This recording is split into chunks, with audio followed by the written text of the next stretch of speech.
Assalamualaikum warahmatullahi wabarakatuh. Perkenalkan, kami dari kelompok 12, yakni Arini, Sufi, dan Nabila akan mempresentasikan tentang opname di rumah sakit. Pemanfaatan dan struktur rumah sakit.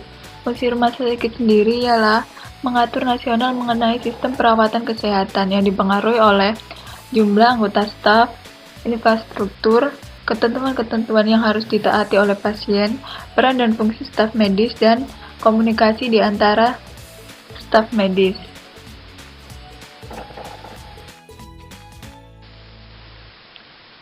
Struktur rumah sakit, yakni struktur hierarki, yang terdapat dua jalur kekuasaan yang bersifat secara administratif dan bersifat secara medis.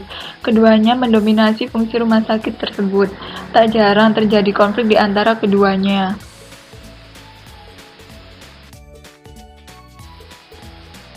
Dampak opname pada pasien. Perawatan rumah sakit merupakan pengalaman yang tidak menyenangkan. Kecemasan barangkali merupakan perasaan yang paling umum yang disebabkan oleh opname. Akan tetapi, pasien juga menunjukkan berbagai tanda bermasalah lain seperti depresi, perasaan gugup, dan insomnia. Hal tersebut dapat mengganggu fokus dan konsentrasi pasien. Alasan umum keluhan di antara para pasien ialah yang pertama, kurangnya komunikasi antara staf rumah sakit dengan pasien.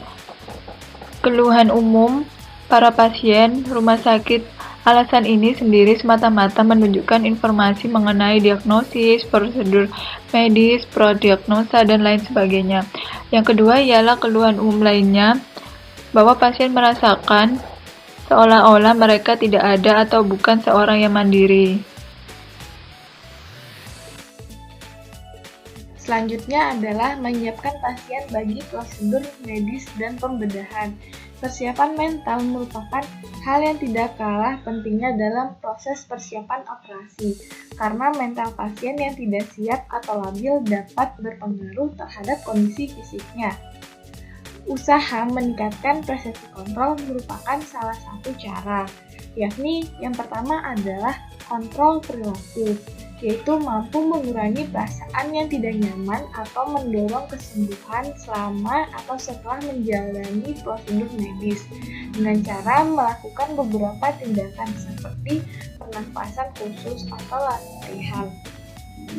Yang kedua adalah kontrol kognitif, yaitu mengetahui bagaimana memfokuskan pada manfaat prosedur medis dan bukannya pada aspek-aspek negatifnya.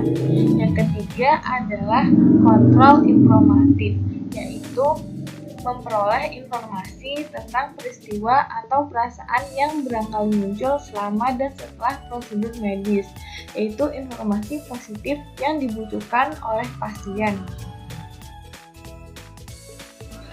Dirawat di rumah sakit, khususnya bagi anak-anak, dapat menimbulkan dampak baik terhadap fisik maupun psikologis.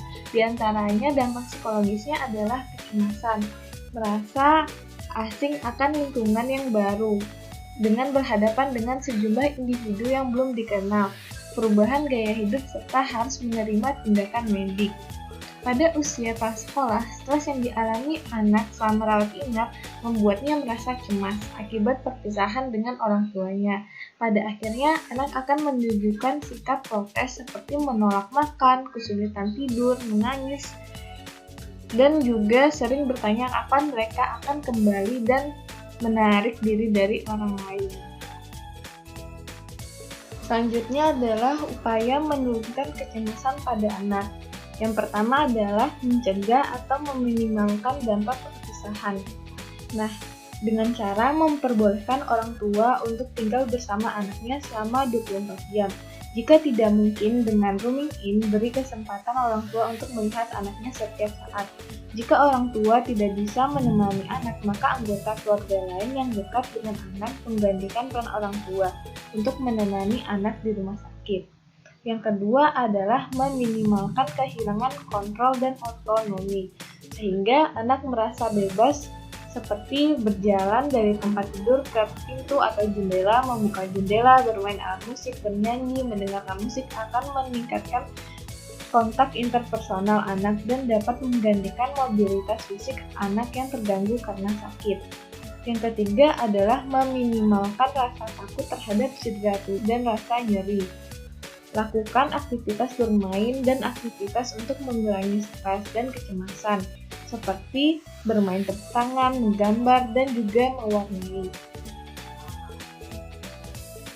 Adalah review jurnal 1 yang berjudul Hubungan Komunikasi Terapeutik Perawat dengan Motivasi Sembuh pada Pasien Rawat Inap. Jurnal Psikologi Volume 2 nomor 3 tahun 2013.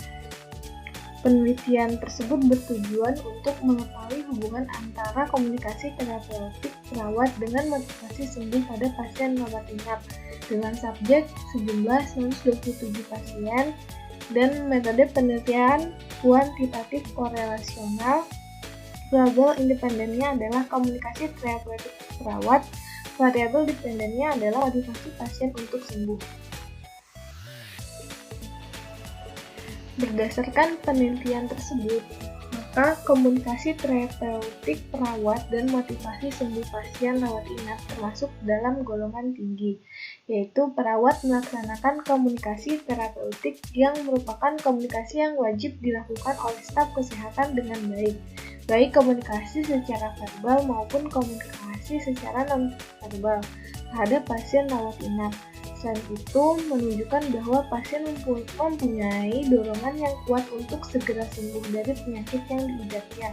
Dorongan untuk sembuh dari dalam diri pasien rawat inap terjadi karena terciptanya kerjasama secara kesehatan antara staf kesehatan dengan pasien yang menimbulkan motivasi dari dalam diri pasien untuk segera sembuh dari penyakit yang diidapnya. Review jurnal selanjutnya adalah mengenai hubungan dukungan psikososial perawat dengan tingkat kecemasan pasien, yakni jurnal Bakti Kencana Medika. Penelitian ini bertujuan untuk mengetahui adanya hubungan dukungan psikososial perawat dengan tingkat kecemasan pasien preoperasi di ruangan bedah RSU Dr. Slamet di Garut. Dengan jumlah subjek penelitian 84 pasien dan metode penelitian yaitu korelasi menggunakan riset cross-sectional. Variabel independennya adalah dukungan psikososial perawat, variabel dependen adalah tingkat kecemasan pasien preoperasi di ruangan bedah RSU Dr. Slamet Garut. Untuk hasil penelitian dapat dilihat pada slide berikut. Pada pembahasan, sebagian besar responden, yakni 55,6% mengalami kecemasan sedang dan menyatakan perawat hanya memberikan dukungan sebagian. Hal tersebut menunjukkan bahwa dukungan psikososial perawat sangat dibutuhkan oleh pasien untuk mengurangi tingkat kecemasan pasien preoperasi. Persiapan preoperasi penting sekali untuk memperkecil risiko operasi, karena hasil akhir suatu pembedahan sangat bergantung pada penilaian keadaan penderita sebelum operasi. Dalam persiapan inilah ditentukan. Kekuatan dari penelitian ini adalah yaitu mudah dipahami, kelemahannya tidak dijelaskan secara rinci pengaruh dari masing-masing hasil penelitian.